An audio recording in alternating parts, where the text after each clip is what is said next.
With most modern consoles and some of the ones in the future having a battle not only for you as a gamer, but primarily for your family in the living room, there is one console that really stands out as the massively successful originator of this Trojan horse sales tactic for a video game console, the PlayStation 2. Being the #1 selling game console of all time was no easy feat to accomplish, especially when your previous generation had already set the very same record by tens of millions from any of your competitors. But Sony knew exactly how to market their new video game system, by not marketing it as a video game system. At the time of the PS2's release, DVD players had begun to catch steam in popularity as a new way to consume home video, but they were still quite expensive, and Sony knew exactly what to do. Take a loss on the sale of the console and make up for it on profits from game sales. For pricing the PS2 at $299 at launch, the console was about the same price as most progressive scan-capable DVD players at the time, but with the added bonus of a game console alongside it. Dad or mom could pick up that DVD player that they wanted while getting the latest game console for their kids. The plan was brilliant, and the PS2 sales seemed to be never-ending, with sales of the console only tapering off when the Xbox 360, PS3, and Wii had finally arrived. Because of such a huge install base, developers picked the PS2 as their console of choice to develop for, as the promise of better sales were guaranteed to do better on the PS2 than the Xbox or GameCube, both of which had less than a third of the install base the PS2 had. At the end of the PS2's lifespan, there were 3,857 games released for the console, over 1,000 more than the amount on the PS1, and a heaping amount of the Xbox's 900 and the GameCube's minuscule 650. Not even today is there a single game console with that amount of selection of titles.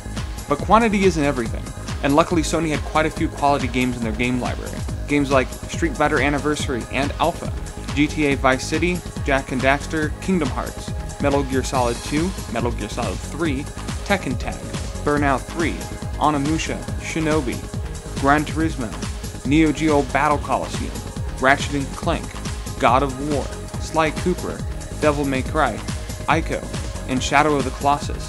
The PS2 was stocked to the brim with incredible titles that were so much fun that most of them were remastered in HD for the latest generation of consoles.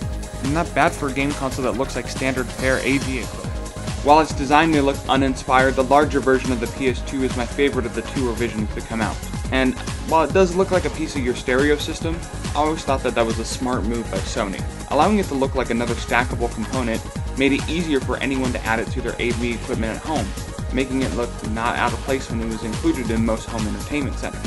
As a gamer, I also loved this version of the console because it was compatible with the PS2 multitap, which is necessary to be able to play any 4-player games as the system did not natively support 4-player mode like all of its competitors at the time did. The larger version of the PlayStation 2 also had an expansion slot where you could add a hard drive to the network adapter peripheral, allowing you to play awesome online games like SOCOM and Final Fantasy XI. Much like how the PS1 had a smaller, more portable revision, the PS2 had a slim model, which solved a few issues from the fat PS2 while creating only a few issues with compatibility. The slim model is a lot lighter, and can still play all 2-player games, and it even has internet built in. The disc tray no longer ejects, and it says has an open top much like the PS1 had, making for less moving parts if there were to break. While this would eventually be the go-to version of the console due to it being so small in comparison, it did have some missing features, which seems to be a common theme amongst redesigns of consoles.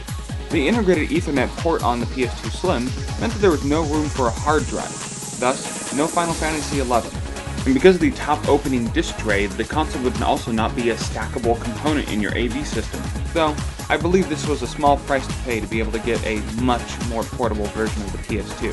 Sony didn't want to seem to change too much about their hit console, and that definitely showed off as well in its controller, as the PlayStation 2 controller is nearly identical to the PlayStation 1 controller. The only thing that really changed were the shoulder buttons.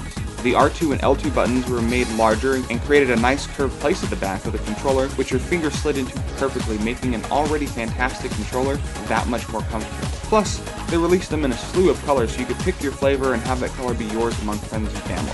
Like all of the game consoles in this list so far, the PS2 is an undeniably superb console that has earned every bit of recognition it has received. It brought us an evolution in home video entertainment, along with the next generation of the most popular game system of the time, and games the world has ever seen.